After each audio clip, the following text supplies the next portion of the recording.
नमस्कार। आज का जो हमारा टॉपिक है वो है स्माइल। देखो, स्माइल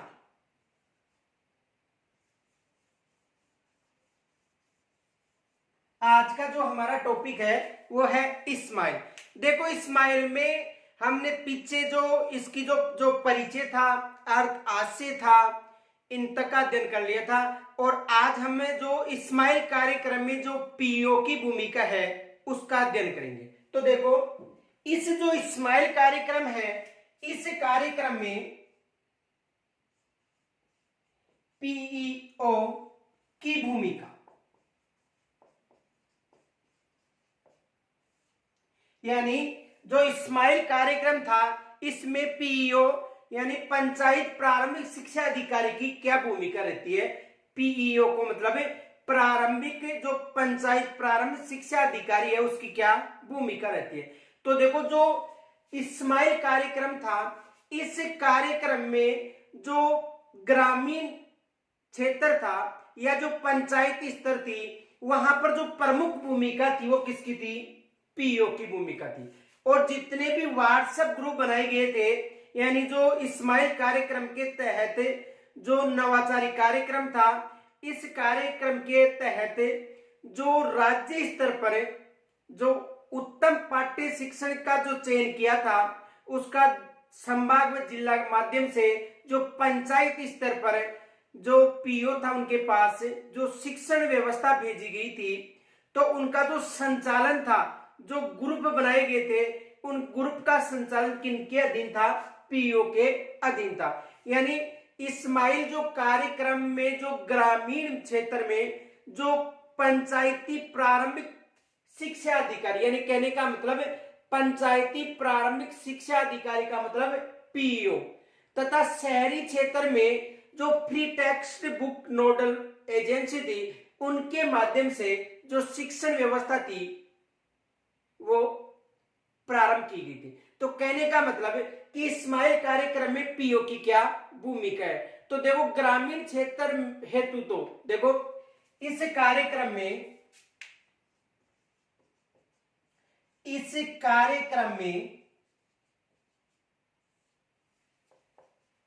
ग्रामीण, देखो ये जो कार्यक्रम था, तो इस कार्यक्रम में ग्रामीण क्षेत्र हेतु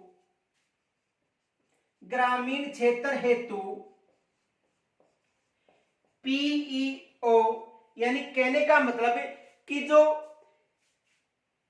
पंचायती जो ग्रामीण क्षेत्र हेतु पंचायत प्रारंभिक शिक्षा अधिकारी, जो पंचायत प्रारंभिक शिक्षा अधिकारी था, यानी पीओ। देखो, इस कार्यक्रम में ग्रामीण क्षेत्र हेतु पीओ, यानी कहने का मतलब पंचायत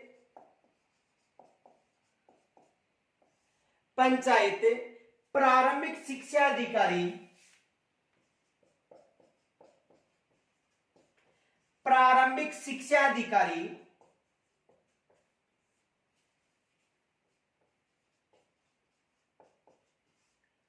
तो ग्रामीण क्षेत्र में इस कार्यक्रम हेतु किसका, यानी ग्रामीण क्षेत्र में जो स्माइल कार्यक्रम था, इसके लिए पीओ यानी पंचायत प्रारंभिक शिक्षा अधिकारी, और शहरी क्षेत्र के लिए, शहरी क्षेत्र में एवं शहरी क्षेत्र में, ग्रामीण क्षेत्र में पीओ हो गया। और शहरी क्षेत्र की बात करें तो शहरी क्षेत्र में एफटीबी का मतलब फ्री टेक्स्ट बुक, एफटीबी यानी free text book, free text book, यानी एफ टीबी का मतलब फ्री टेक्स्ट बुक। देखो, जो स्माइल कार्यक्रम था, इस कार्यक्रम में पीओ की क्या भूमिका थी? तो इस कार्यक्रम में जो ग्रामीण क्षेत्र थे उसमें पीओ की भूमिका रही थी, और जो शहरी क्षेत्र था उसमें FTB यानी टेक्स्ट जो फ्री टेक्स्ट बुक थी नोडल की भूमिका रही थी।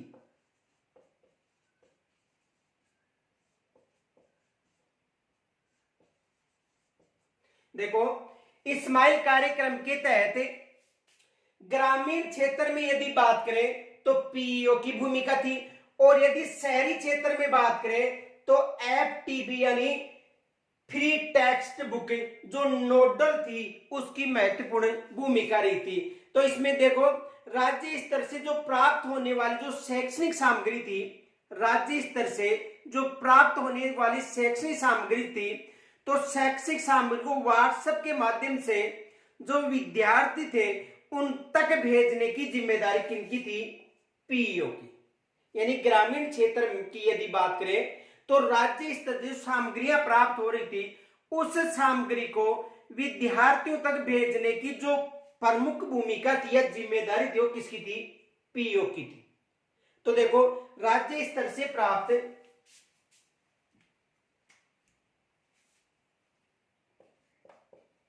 राज्य स्तर से प्राप्त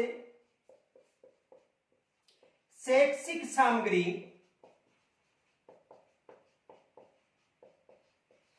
को विद्यार्थियों तक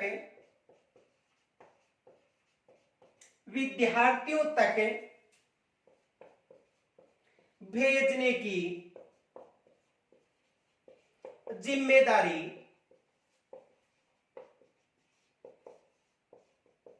पीईओ यानी प्रारंभिक शिक्षा अधिकारी, पीईओ का मतलब प्रारंभिक शिक्षा अधिकारी, पीओ की भेजने की जिम्मेदारी पीओ की थी। देखो जो भी स्माइल कार्यक्रम के तहत जो भी राज्य स्तर से शैक्षणिक सामग्रियां आ रही थी, तो राज्य स्तर से ये शैक्षणिक सामग्रियां संभाग स्तर पर, संभाग स्तर से जिला स्तर, जिला स्तर से पंचायत स्तर, और पंचायत स्तर पर जो पीईओ थे उनके माध्यम से ये जो शैक्षणिक सामग्री थी बच्चों तक, जो बच्चे थे उन तक अभिभावकों के माध्यम से भेजने की जो जिम्मेदारी थी वो किनकी थी? पीईओ की थी। यानी प्रारंभिक शिक्षा अधिकारी किनकी थी? प्रारंभिक शिक्षा अधिकारी की थी। अब देखो इनके लिए जो पीओ थे उनके द्वारा दो व्हाट्सएप ग्रुप बनाए गए थे, एक ग्रुप में अभिभावक थे और दूसरों में शिक्षक। यानी व्हाट्सएप जो ग्रुप बनाए गए थे वो दो बनाए गए थे, एक अभिभावकों हेतु और एक शिक्षक हेतु। तो देखो दो व्हाट्सएप ग्रुप अभिभावकों व अध्यापकों के बनाए गए थे,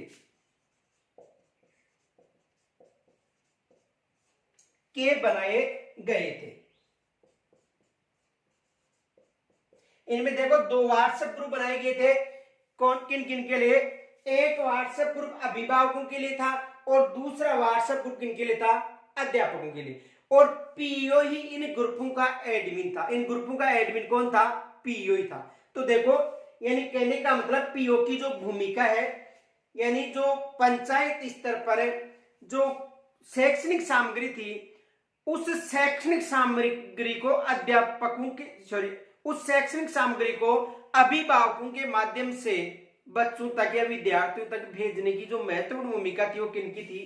पीईओ की थी। तो यहां तक पहले स्क्रीन छोड़ लीजिए।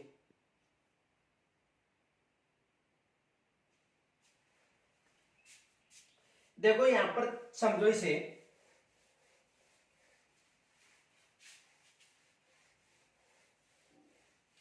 देखो पीईओ की क्या भूमिका थी। यानी कहने का मतलब है कि राज्य स्तर की बात करें, देखो राज्य स्तर की बात करें, अब इस राज्य स्तर पर जो शैक्षणिक सामग्री का चयन किया गया था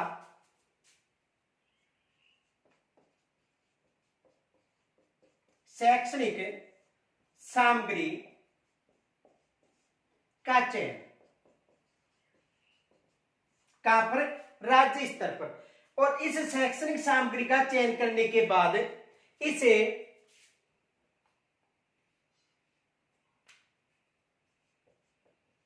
संभाग व जिले स्तर पर भेजी गई थी। कहां पर? संभाग व जिले स्तर पर भेजी गई थी। संभाग व जिले स्तर पर भेजी गई थी। यानी जो राज्य स्तर पर जो शैक्षणिक सामग्री का चयन किया गया था, तो उस सामग्री को संभाग व जिले स्तर पर भेजी गई, और संभाग व जिले स्तर के बाद इसे पंचायत स्तर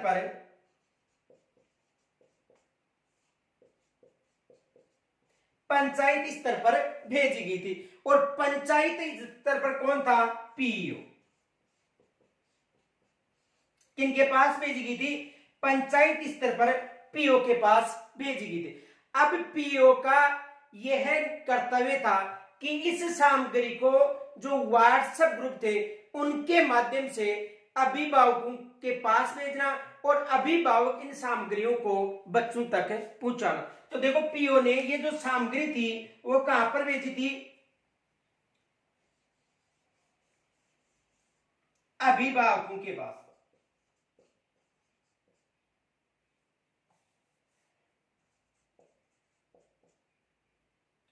कहां पर भेजी थी? अभिभावकों के पास। अब देखो, अभिभावकों के द्वारा ये जो शैक्षणिक सामग्री थी वो कहां पर भेजी गई? विद्यार्थियों के पास।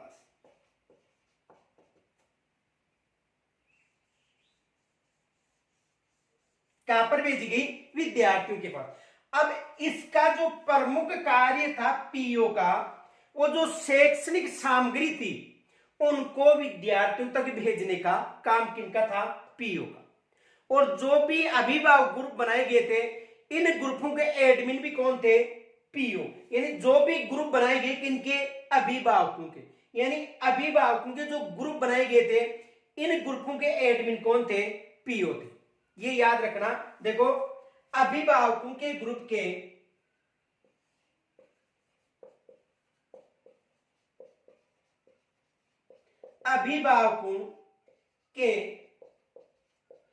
ग्रुप के एडमिन, अभिभावकों के जो ग्रुप के एडमिन थे वो कौन थे? पीओ थे।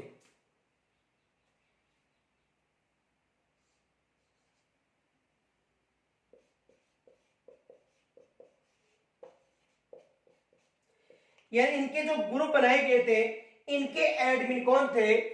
पीओ थे। यानी देखो, पीओ को एडमिन इसलिए बनाया गया था ताकि इस ग्रुप में केवल जो शिक्षा संबंधी जो मैसेज है वो ही छोड़े जाए। विशेष से अतिरिक्त यदि कोई अन्य पोस्ट इन ग्रुपों में डालता है तो किनका नियंत्रण रहता है? पीओ का रहता है। तो यानी इन ग्रुपों में ओनली एडमिन मैसेज सेटिंग पर रखा गया था एडमिन को ही, ताकि विशेष से अतिरिक्त कोई भी पोस्ट ग्रुप से न डाले। तो देखो, राज्य स्तर की जो शैक्षणिक सामग्री संभाग और जिला स्तर के बाद पंचायत स्तर पर किनके पास भेजी गई थी? पीओ। और पीओ का यह कर्तव्य था कि इस शैक्षणिक सामग्री को कहां तक पहुंचाए? विद्यार्थियों तक पहुंचाए। किसके माध्यम से? अभिभावकों के माध्यम से। और अभिभावकों के ग्रुप्स के जो एडमिन थे वो कौन थे? पीओ थे। तो यहां तक स्क्रीन छोड़ लीजिए पहले।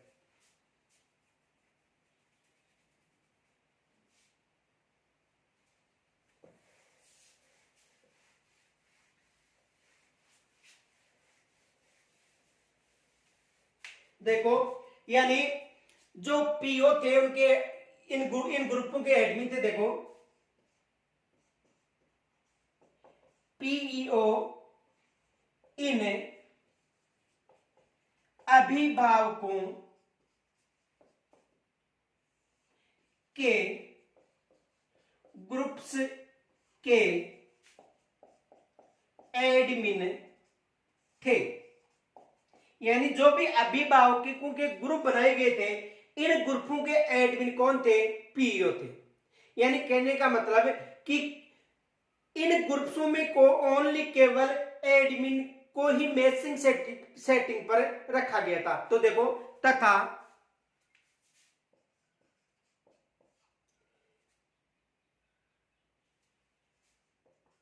इन ग्रुप से, यानी जो अभिभावकों के ग्रुप्स बनाए गए थे, इन ग्रुप्सों को ओनली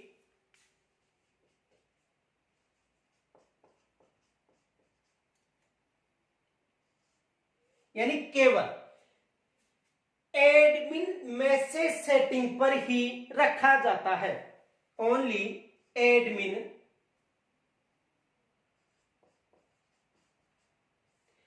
मैसेज सेटिंग पर ही रखा जाता है।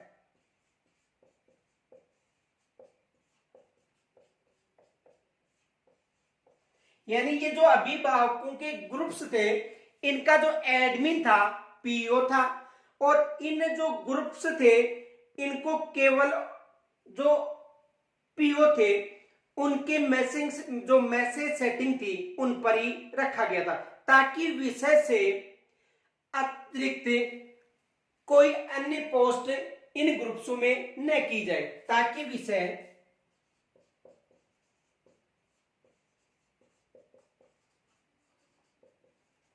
के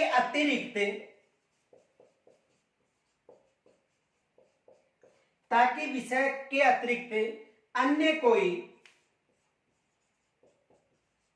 मैसेज न किया जा सके।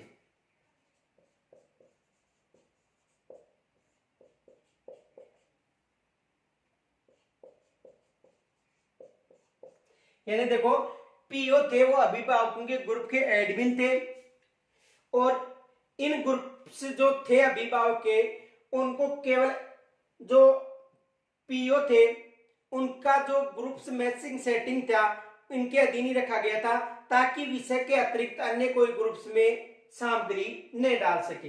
तो पीओ की जो भूमिका थी वो केवल यही थी कि जो भी ग्रुप बनाए गए उनके एडमिन किनको बनाया गया था, पीओ को बनाया गया था।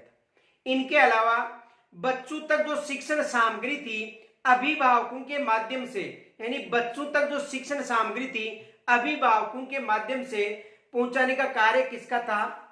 पीईओ का था। तो यहां तक स्क्रीन छोड़ लीजिए।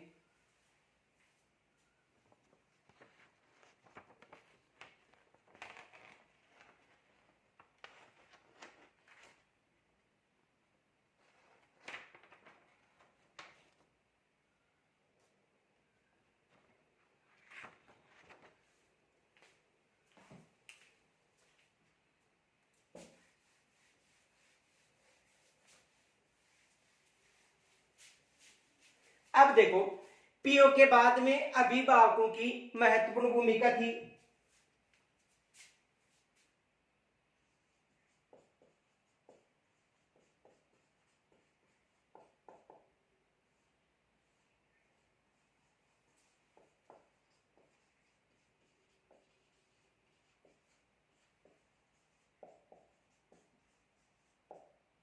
यानी इसके बाद किनकी महत्वपूर्ण भूमिका रही थी? अभिभावकों की महत्वपूर्ण भूमिका रही थी, क्योंकि पीओ के बाद में जो भी शैक्षणिक सामग्री थी वो किनके ग्रुपों में भेजी जा रही थी? अभिभावकों के ग्रुप पर भेजी जा रही थी। यानी अभिभावकों का इस कार्यक्रम में सक्रिय व सहयोगी भूमिका रही थी। अभिभावकों का इस कार्यक्रम में सक्रिय व सहयोगी भूमिका रही थी, क्योंकि अपने मोबाइल हैंडसेट पर व्हाट्सएप से जो प्राप्त सामग्री थी वो विद्यार्थियों तक कौन पहुंचा रहा था? अभिभावक पहुंचा रहा था। और इस प्रकार इनका जो सीधा दखल भी था, वह दैनिक जो प्राप्त सामग्री थी उनसे ये अवगत भी हो रहे थे। तो देखो, अभिभावकों का इस कार्यक्रम में सक्रिय सहयोगी का भूमिका थी। देखो, अभिभावकों की इस कार्यक्रम में सक्रिय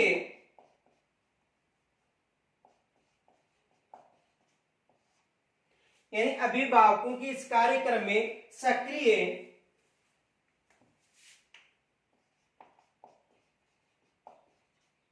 वह महत्वपूर्ण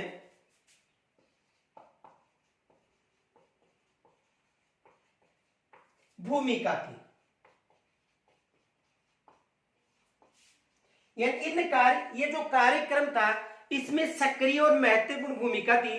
देखो, जो भी शैक्षणिक सामग्री थी पंचायत स्तर पर पीओ के द्वारा जो अभिभावक ग्रुप्स बने हुए थे उनमें भेजा जा रहा था, और अभिभावकों की यह जिम्मेदारी थी कि जो शैक्षणिक सामग्री उनके पास आ रही थी वो बच्चों के पास भेजना या बच्चों को उपलब्ध करवाना। तो देखो, अभिभावकों को इस कार्यक्रम में सक्रिय व महत्वपूर्ण भूमिका रही थी या सहयोगी भूमिका रही थी।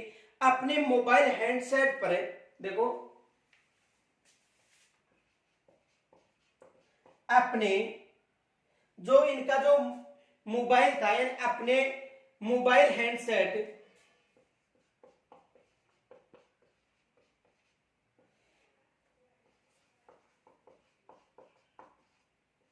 पर उपलब्ध सामग्री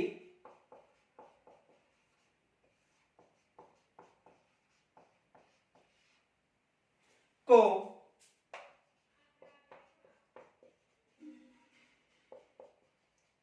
विद्यार्थियों तक पहुंचाना।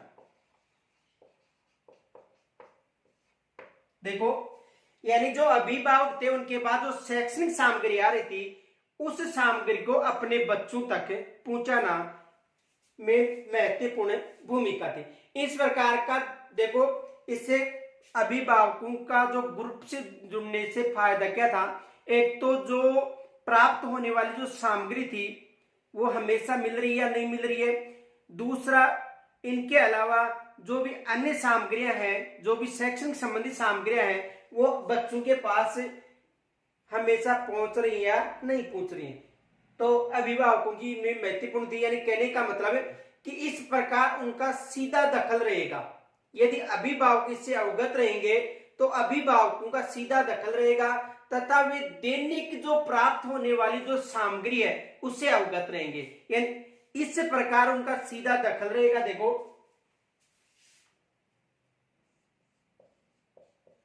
इस प्रकार उनका सीधा दखल रहेगा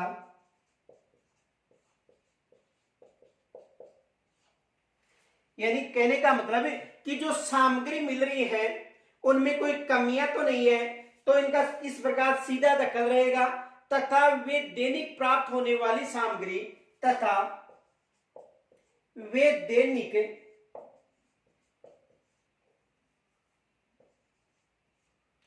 दैनिक प्राप्त होने वाली सामग्री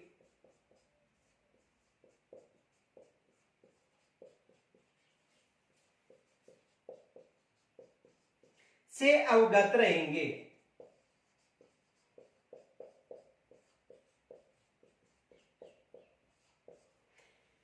तो अभिभावकों की महत्वपूर्ण भूमिका थी। देखो, अभिभावकों की महत्वपूर्ण ये भूमिका थी कि जो पीओ के माध्यम से जो सामग्री भेजी जा रही है वो हमेशा आ रही है या नहीं आ रही है, इनके अलावा उसमें कोई कमियां नहीं है, और जो भी सामग्री है उसमें जो कमियां या जो डेली नहीं मिलने के कारण जो अभिभावक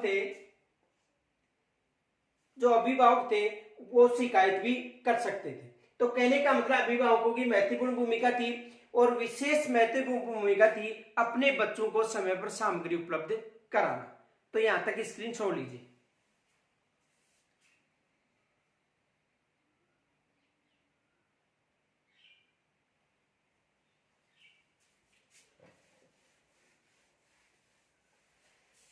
तो देखो, अभिभावकों की क्या भूमिका थी, यानी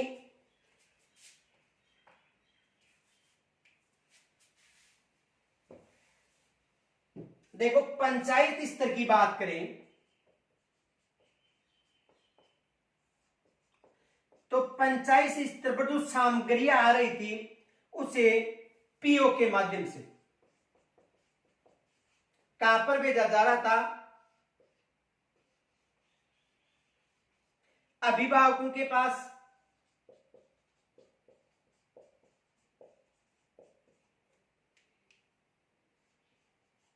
और अभिभावक इस सामग्री को अपने बच्चों को यानी जो विद्यार्थी थे उनके पास प्रेषित कर रहे थे। किनके पास? विद्यार्थियों के पास।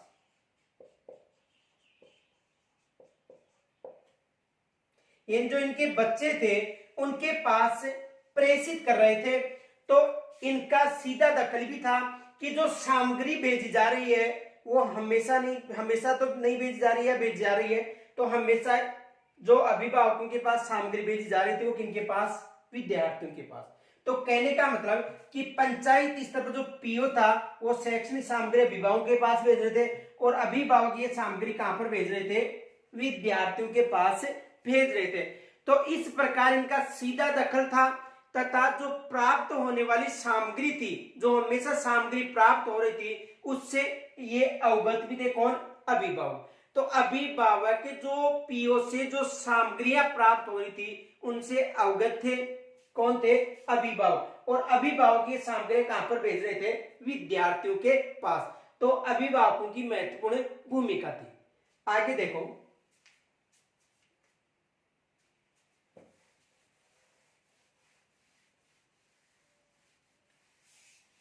देखो शिक्षण जो सामग्री थी उसका चयन, शिक्षण सामग्री का चयन।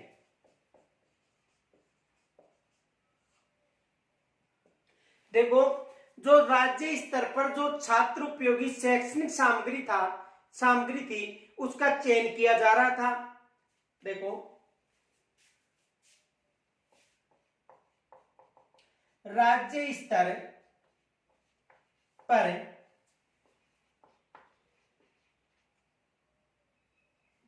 शैक्षणिक सामग्री का चयन करके बच्चों तक प्रेषित की जा रही थी।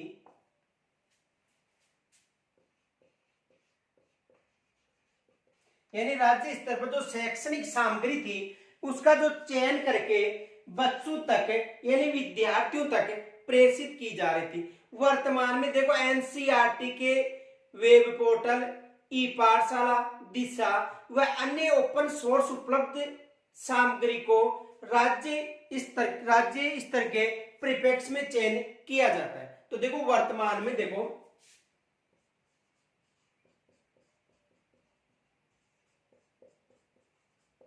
वर्तमान में यानी जो शैक्षणिक सामग्री थी उसका चयन वर्तमान में देखो एनसीईआरटी और एनसीईआरटी की स्थापना कब हुई थी? 1961 में। तो वर्तमान में एनसीईआरटी यानी जो राज्य स्तर पर जो शैक्षणिक सामग्री का जो चयन किया जा रहा था तो वर्तमान में किनके द्वारा किया जा रहा है? तो देखो एनसीईआरटी के वेब पोर्टल,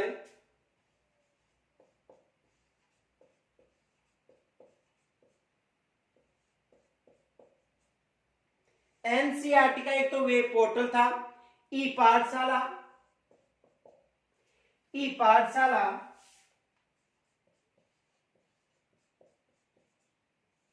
दीक्षा। देखो एनसीईआरटी का वेबपोर्ट, ई पाठशाला, दीक्षा व अन्य ओपन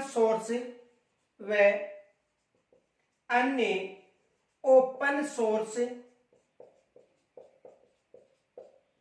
देखो यानी जो शिक्षण सामग्री का जो चयन था उस सामग्री का राज्य स्तर पर शैक्षणिक सामग्री का चयन करके बच्चों तक प्रेषित किया जा रहा था। बच्चों का मतलब विद्यार्थियों तक। वर्तमान में देखो एनसीईआरटी का वेब पोर्टल है, ई पाठशाला, दिशा व अन्य जो ओपन सोर्स पर यानी अन्य जो ओपन सोर्स थे उन पर उपलब्ध सामग्री का राज्य के परिपेक्ष में चयन करना। पर उपलब्ध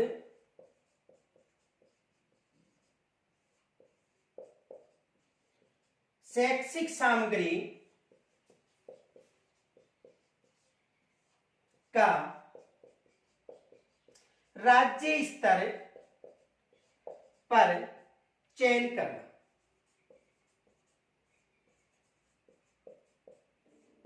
देखो इसे समझो, यानी शिक्षण सामग्री का चयन का मतलब है कि जो राज्य स्तर है वहां पर जो शैक्षणिक सामग्री थी उसका चयन करने के बाद बच्चों तक भेजना।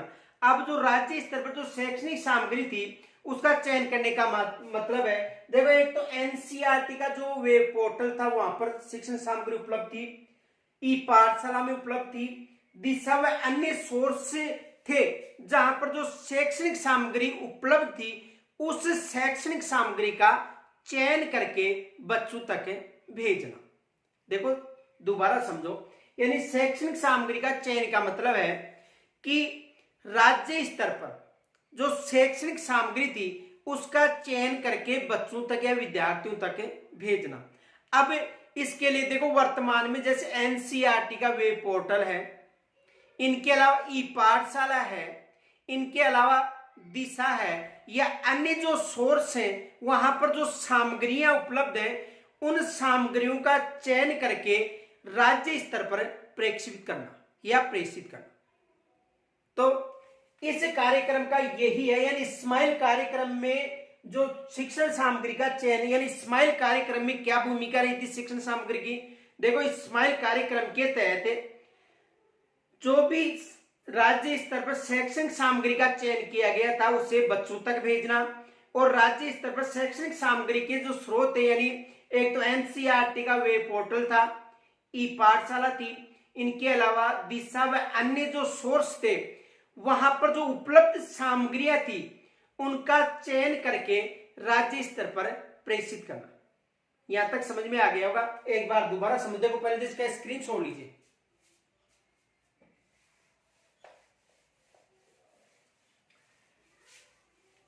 देखो जो स्माइल कार्यक्रम है यानी शैक्षणिक सामग्री का चयन, तो ये जो कार्यक्रम है इसके तहत देखो जैसे एक उदाहरण मान लो एनसीईआरटी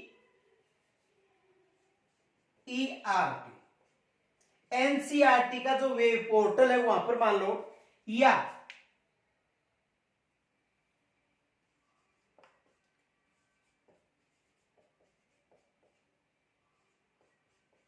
तो एनसीईआरटी का वेब पोर्टल, इनके अलावा यदि या तो ये पोर्टल हो गया या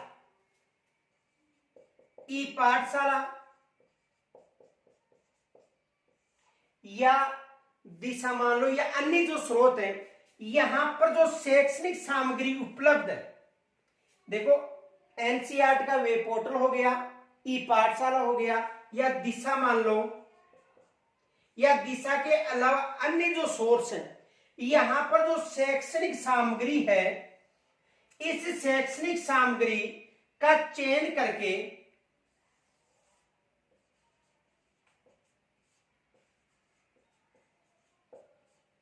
इस शैक्षणिक सामग्री का चयन करके इस कार्यक्रम के माध्यम से बच्चों तक भेजना। ये इस कार्यक्रम यानी वेब जो एनसीईआरटी का वेब पोर्टल था, दिशा, ई पाठशाला या अन्य जो भी सोर्स थे वहां पर जो उपलब्ध सामग्री थी उनका चयन करके बच्चों तक प्रेषित करना, इनकी तक बच्चों तक या विद्यार्थियों तक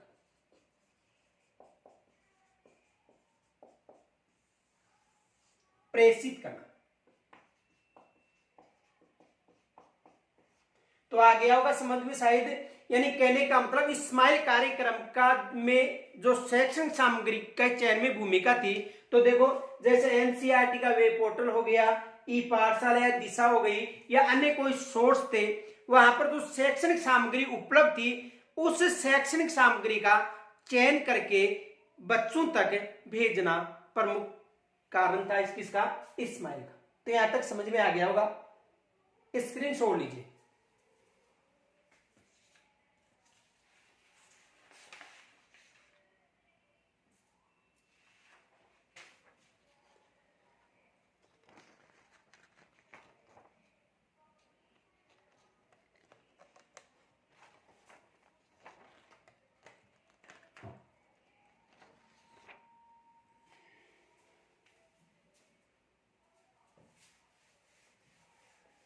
अब देखो इसमें अध्यापकों की क्या भूमिका थी, ये जो कार्यक्रम था इसमें अध्यापकों की क्या भूमिका थी। शिक्षकों की भूमिका, किनकी भूमिका की बात करें, शिक्षकों की भूमिका, तो इसमें शिक्षकों की भूमिका भी महत्वपूर्ण थी। यानी राजकीय सेवा के सभी जो शिक्षक थे उनकी इस कार्यक्रम में महत्वपूर्ण या रचनात्मक भूमिका रही थी। तो देखो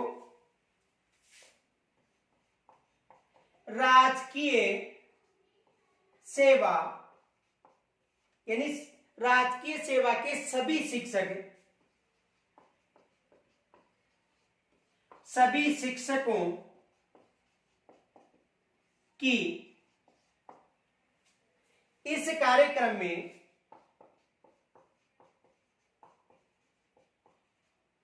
में रचनात्मक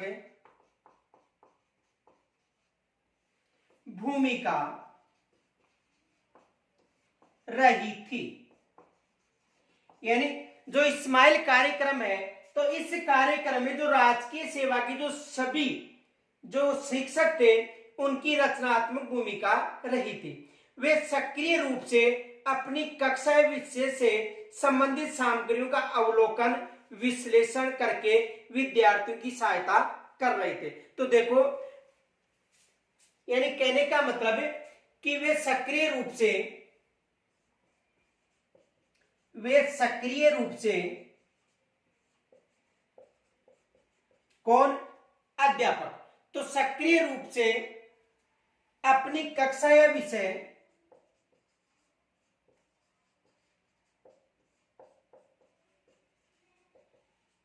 यानी वे सक्रिय रूप से अपनी कक्षा व विषय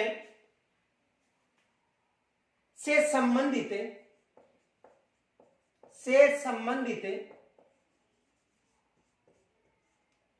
सामग्री का अवलोकन व विश्लेषण करके संबंधित सामग्री का अवलोकन व विश्लेषण करके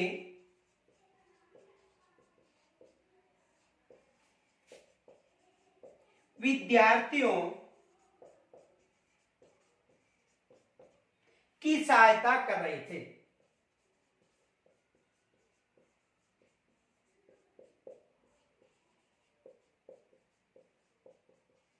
यानी जो भी सामग्री थी अपनी कक्षा से संबंधित या अपने विषय से संबंधित, तो उस सामग्री विषय या कक्षा से संबंधित जो सामग्री थी उसका अवलोकन करके या विश्लेषण करके विद्यार्थियों की सहायता कर रहे थे। वे स्वयं को भी यानी जो अध्यापक थे वे स्वयं भी जो सामग्री थी उसको तैयार कर सकते थे। यानी जो अध्यापक थे वो भी स्वयं सामग्री तैयार कर सकते थे तथा निर्मित टीएलएम या शैक्षणिक कंटेंट को राज्य स्तर पर भेज सकते थे। तो देखो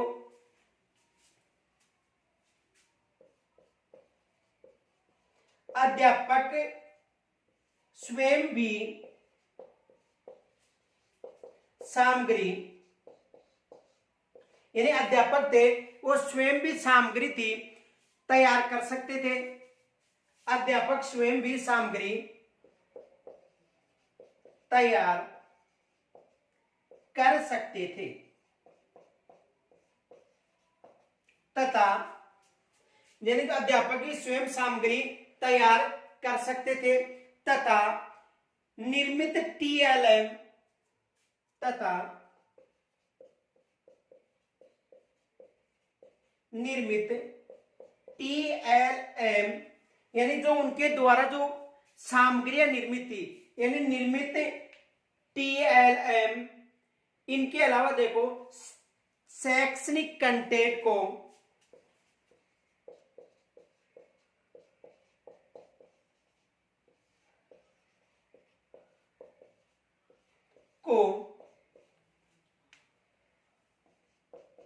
राज्य स्तर पर जो शैक्षणिक कंटेंट है टीएलएम या शैक्षणिक जो स्तर था उसे राज्य स्तर कंटेंट को राज्य स्तर पर भेज सकते थे। कहां पर भेज सकते थे? राज्य स्तर पर भेज सकते थे। और ये कंटेंट 4-5 मिनट का वीडियो था। तो देखो, यानी कहने का मतलब है कि शिक्षकों या अध्यापकों क्या भूमिका थी, देखो समझो। राजकीय सेवा के जो सभी शिक्षकों के द्वारा इस कार्यक्रम में रचनात्मक भूमिका रही थी। यानी जो स्माइल कार्यक्रम था उसमें जो अध्यापक थे उनके भी रचनात्मक भूमिका रही थी। यानी जो भी शैक्षणिक सामग्री बच्चों के पास भेजी जा रही थी, तो उससे संबंधित जो अध्यापक थे, उस विषय से संबंधित या कक्षा से संबंधित जो अध्यापक थे, उस सामग्री का जो विश्लेषण करके या अवलोकन करके बच्चों की सहायता कर रहे थे। और अध्यापक स्वयं भी 3-4 मिनट का जो वीडियो था या कंटेंट था वो राज्य स्तर पर भेज सकते थे। तो यहां तक समझ में आ गया वो। एक बार दोबारा देखो, शिक्षकों की क्या भूमिका थी? शिक्षकों की यह भूमिका थी कि जो भी सामग्रियां बच्चों तक पहुंच रही थी, यानी जो भी सामग्री बच्चों तक पहुंच रही थी, उस सामग्री का अवलोकन व विश्लेषण करके बच्चों की सहायता कर रहे थे। कौन कर रहे थे? अध्यापक। यानी उस सामग्री का अवलोकन व विश्लेषण कौन कर रहा था? अध्यापक। इनके अलावा अध्यापक स्वयं भी जो सामग्री थी उसको तैयार करके राज्य स्तर पर भेज सकते थे। यानी अध्यापक स्वयं भी जो सामग्री थी उसको तैयार करके और कहां पर भेज सकते थे? राज्य स्तर पर। यह कंटेंट केवल 4-5 मिनट का वीडियो या इत्यादि हो सकता है। तो यहां तक स्क्रीनशॉट लीजिए पहले। देखो,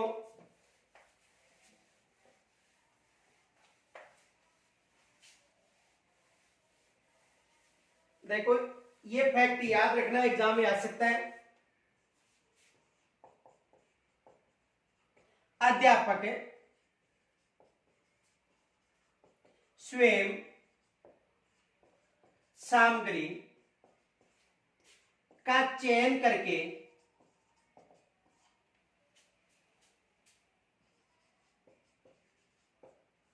राज्य स्तर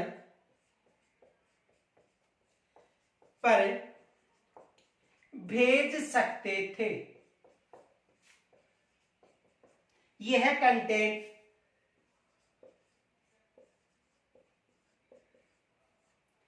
चार 5 मिनट का वीडियो इत्यादि हो सकता है।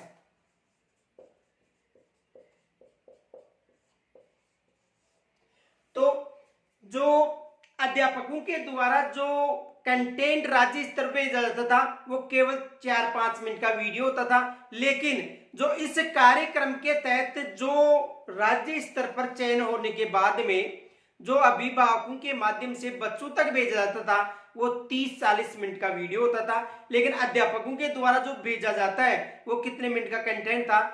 4 या 5 मिनट का। तो यहां तक स्क्रीन छोड़ लीजिए।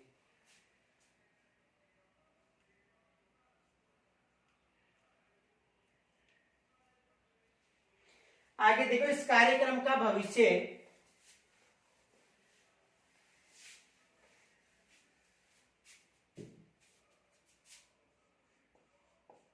इस कार्यक्रम का भविष्य, इस कार्यक्रम का भविष्य यानी इस जो लॉकडाउन के समय संपूर्ण जो राष्ट्र था उसमें एक नई विचारधारा का विकास हुआ था। स्माइल कार्यक्रम के तहत बहुत बड़े प्लेटफॉर्म का निर्माण किया गया था और ऐसे कार्यक्रमों की प्रेरणा से जो अभिभावक या जो बच्चे थे उनके पास जो कंटेंट भेजा जा रहा था उससे उनमें समझ विकसित हो रही थी। तो देखो, इस कार्यक्रम का भविष्य क्या है कि देखो इस लॉकडाउन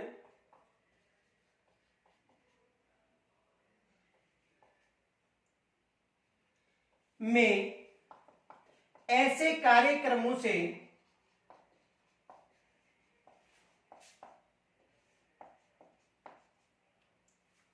यानी इस कार्यक्रम का इस लॉकडाउन में ऐसे कार्यक्रमों से संपूर्ण राष्ट्र में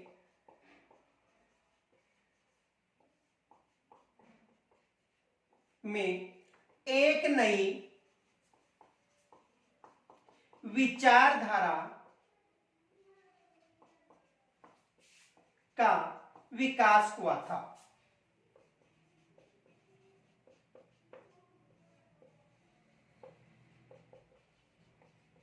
यानी कहने का मतलब कि स्माइल कार्यक्रम जो था, स्माइल जो कार्यक्रम था वो लॉकडाउन में कारागार सिद्ध हुआ था। तो ऐसे कार्यक्रमों से ये प्रेरणा मिलती है कि यदि भविष्य में कोई संकट आता है तो ऐसे जो ऑनलाइन कार्यक्रम है वो सफल हो सकते हैं। तो इन कार्यक्रम से यही प्रेरणा मिलती है। अब देखो यहां तक स्क्रीनशॉट लीजिए और इससे संबंधित कौन कौन से प्रश्न बनते हैं उनकी चर्चा करें।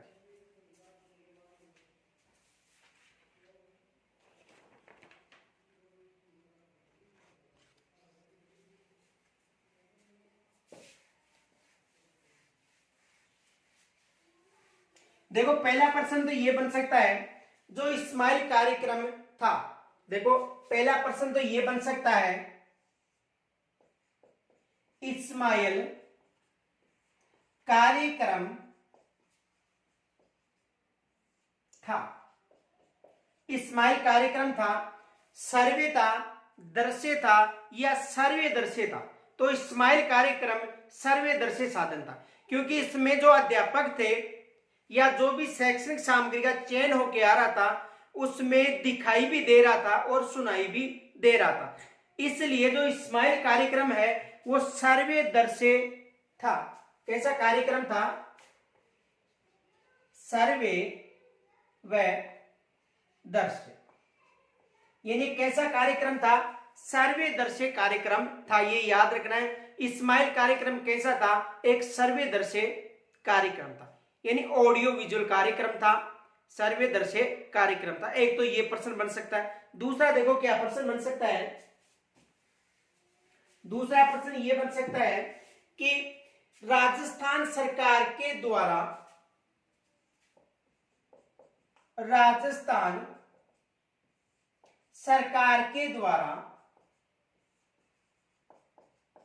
यानी राजस्थान सरकार के द्वारा लॉकडाउन के दौरान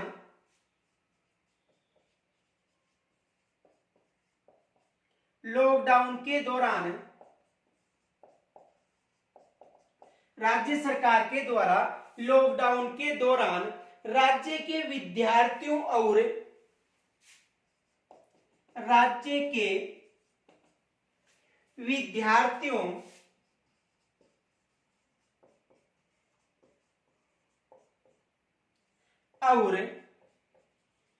यानी राज्य के विद्यार्थियों और शिक्षकों को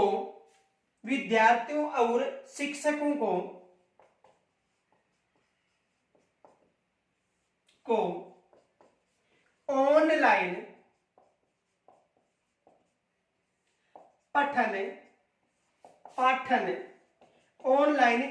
पठन पाठन से जोड़ने के लिए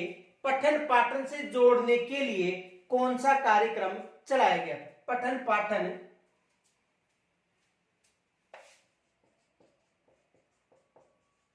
जोड़ने के लिए कौन सा कार्यक्रम चलाया गया था? यह प्रश्न बन सकता है। देखो राजस्थान सरकार द्वारा जो लॉकडाउन लागू हुआ था कोरोना काल के समय, कब हुआ था? कोरोना महामारी के समय। तो राजस्थान सरकार द्वारा लॉकडाउन के दौरान यानी कोरोना काल के समय राज्य के विद्यार्थियों और शिक्षकों को ऑनलाइन पठन पाठन से जोड़ने के लिए कौन सा कार्यक्रम चलाया गया था? क्योंकि लॉकडाउन से पहले जो शिक्षण व्यवस्था थी वो कक्षा कक्ष में संपन्न थी, लेकिन कोरोना के समय कक्षा कक्ष में शिक्षण व्यवस्था संभव न होने के लिए, यानी संभव नहीं थी कोरोना के समय जो एक खतरनाक वायरस फैल रहा था, तो उस समय राज्य सरकार ने अध्यापक व बच्चों के लिए जो एक शिक्षण व्यवस्था की थी वो कौन सा कार्यक्रम था? इस्माइल कार्यक्रम, यानी social media interface for learning engagement. देखो कौन सा कार्यक्रम था? सोशल मीडिया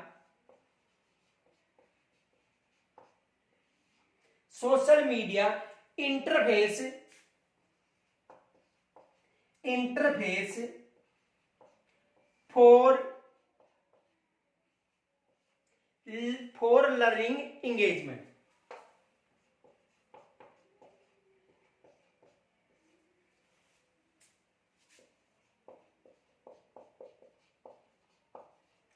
यानी इस्माइल, ये प्रश्न बन सकता है। तो कौन सा कार्यक्रम चलाया था? Social media interface for learning engagement, ये कार्यक्रम चलाया था। यानी राजस्थान सरकार के द्वारा लॉकडाउन के दौरान जो राज्य के जो बच्चे थे, तो राज्य के यानी जो विद्यार्थी थे उनके लिए जो शिक्षण व्यवस्था के लिए एक कार्यक्रम चलाया था, वो कौन सा था? इस्माइल कार्यक्रम। तो यहां तक स्क्रीन छोड़ लीजिए। दूसरा प्रश्न ये बन सकता है,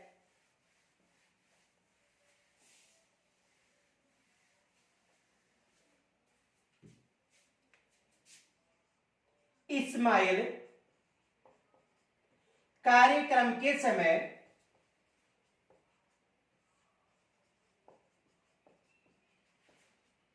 राजस्थान के शिक्षा मंत्री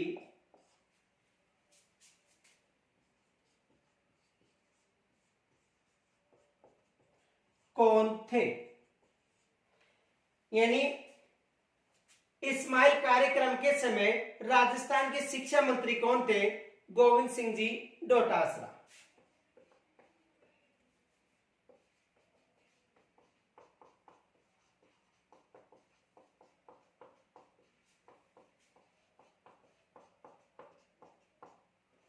कौन थे? गोविंद सिंह जी डोटासरा। और इस्माइल कार्यक्रम में किस सोशल मीडिया उपकरण की महत्वपूर्ण भूमिका रही थी? देखो इस्माइल कार्यक्रम में किस सोशल मीडिया का सहारा लिया गया था? दूसरा प्रश्न यह बन सकता है, इस्माइल कार्यक्रम में किस सोशल मीडिया उपकरण की मुख्य भूमिका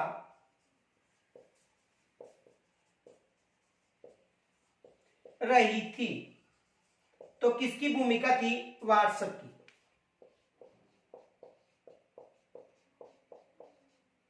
किसकी महत्वपूर्ण भूमिका रही थी? व्हाट्सएप की। तो यह भी प्रश्न बन सकता है, शिक्षा मंत्री कौन थे? गोविंद सिंह जी डोटासरा।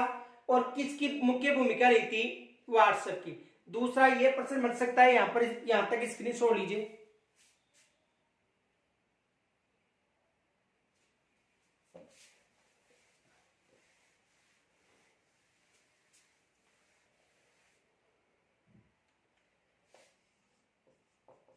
इस्माइल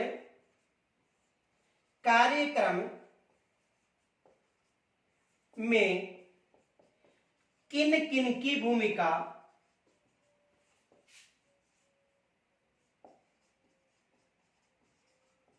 महत्वपूर्ण भूमिका रही थी? यानी जो ये कार्यक्रम चलाया गया था इस कार्यक्रम में किनकी महत्वपूर्ण भूमिका रही थी? तो देखो, पीईओ की महत्वपूर्ण भूमिका थी, अभिभावकों की भी महत्वपूर्ण भूमिका थी, शिक्षकों की भी महत्वपूर्ण भूमिका थी। इनके अलावा देखो, पीओ की, अभिभावकों की, शिक्षकों की महत्वपूर्ण भूमिका थी। इनके अलावा जो सोशल मीडिया उपकरण था, सोशल मीडिया उपकरण व्हाट्सएप, उसकी भी महत्वपूर्ण भूमिका थी। तो किनकी भूमिका थी? पीओ की, अभिभावक, शिक्षक। और जो व्हाट्सएप था, इसकी भी महत्वपूर्ण भूमिका रही थी। तो स्माइल कार्यक्रम के तहत पीओ, अभिभावक और शिक्षक, इनके साथ साथ जो व्हाट्सएप था उसकी भी महत्वपूर्ण भूमिका रही थी। यहां तक स्क्रीन छोड़ लीजिए।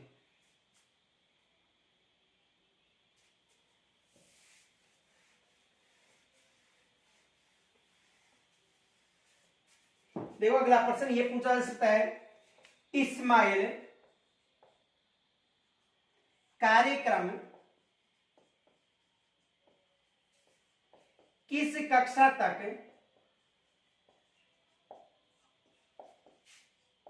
चलाया गया था? यह जो स्माइल कार्यक्रम था वो किस कक्षा तक चलाया गया था या प्रारंभ किया गया था? तो देखो, कक्षा प्रथम से लेकर सीनियर तक, कक्षा प्रथम से लेकर सीनियर तक ये कार्यक्रम चलाया गया था। यानी ये जो स्माइल कार्यक्रम था कक्षा 1 से लेकर 12वीं तक चलाया गया था। और इस कार्यक्रम में जो वीडियो डाले जा रहे थे वो 30 से 40 मिनट के थे।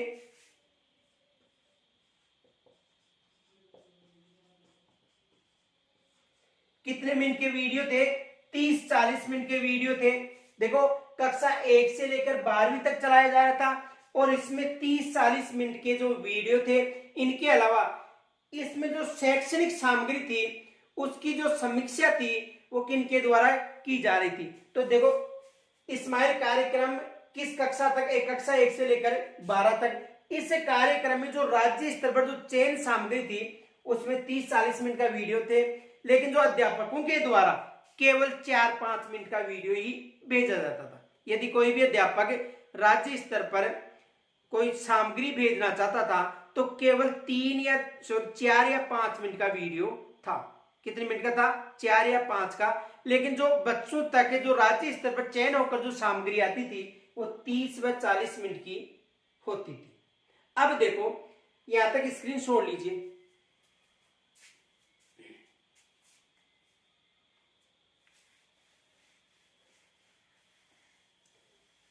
जो इस सामग्री की जो समीक्षा थी RSERT, देखो ये फैक्ट याद रखना, यहां से एग्जाम में प्रश्न बन सकता, मोस्ट माना इसको। इस सामग्री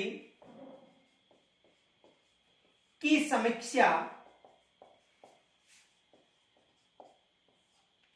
जो भी सामग्री भेजी जा रही थी, इस सामग्री की जो समीक्षा है RSCERT कहां पर है? उदय। यानी RSCERT कहां पर है? उदयपुर। यानी राजस्थान राज्य शैक्षणिक अनुसंधान व प्रशिक्षण परिषद, राजस्थान राज्य शैक्षिक अनुसंधान, राजस्थान राज्य शैक्षणिक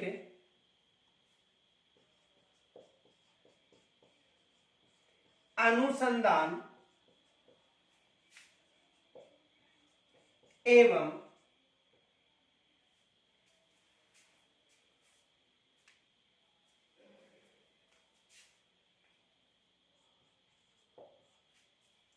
प्रशिक्षण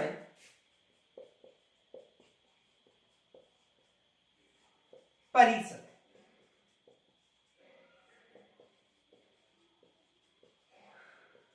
देखो, राजस्थान राज्य शैक्षणिक अनुसंधान एवं प्रशिक्षण परिषद, राजस्थान राज्य शैक्षणिक अनुसंधान एवं प्रशिक्षण परिषद इनके कर्मचारियों के द्वारा, ये जो है इनके कर्मचारियों के द्वारा,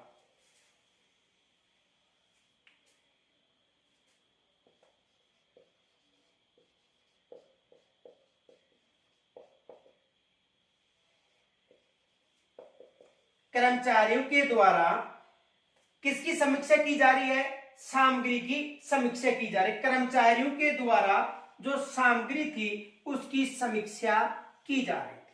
दोबारा समझो, देखो, यानी जो भी स्माइल कार्यक्रम में जो भी सामग्री का चयन किया गया था, एग्जाम में प्रश्न आ सकता है कि स्माइल कार्यक्रम में जो सामग्री का चयन किया गया था उसकी समीक्षा किसके द्वारा की गई थी। देखो ये प्रश्न बन सकता है, मोस्ट मानना इस प्रश्न को, कि जो स्माइल कार्यक्रम है उसमें जो शैक्षिक सामग्री का जो राज्य स्तर पर चयन किया गया था इसकी समीक्षा किसके द्वारा की जाती थी।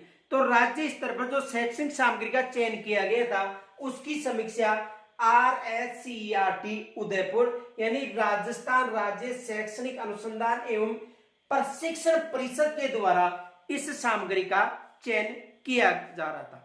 तो देखो मेरे हिसाब से तो ये जो प्रश्न है ये मोस्ट मान लेना, क्योंकि यह एग्जाम में यहां से ही प्रश्न बन सकता है। यह प्रश्न बन सकता है कि लॉकडाउन के समय राजस्थान सरकार के द्वारा कौन सा कार्यक्रम चलाया गया था जिसमें अध्यापक व शिक्षकों के मध्य ऑनलाइन पठन पाठन हुआ था। या तो वो प्रश्न बन सकता है या दूसरा प्रश्न ये बन सकता है कि जो स्माइल कार्यक्रम था इस कार्यक्रम में जो सामग्री थी उसकी समीक्षा किनके द्वारा की जा रही थी? RSCERT उदयपुर के द्वारा यानी राजस्थान राज्य शैक्षिक अनुसंधान एवं प्रशिक्षण परिषद के द्वारा इस सामग्री का चयन किया जा रहा था। तो यहां तक यदि कोई समस्या हो तो कमेंट्स के द्वारा जरूर बताना, इसका जरूर हल निकाला जाएगा। धन्यवाद।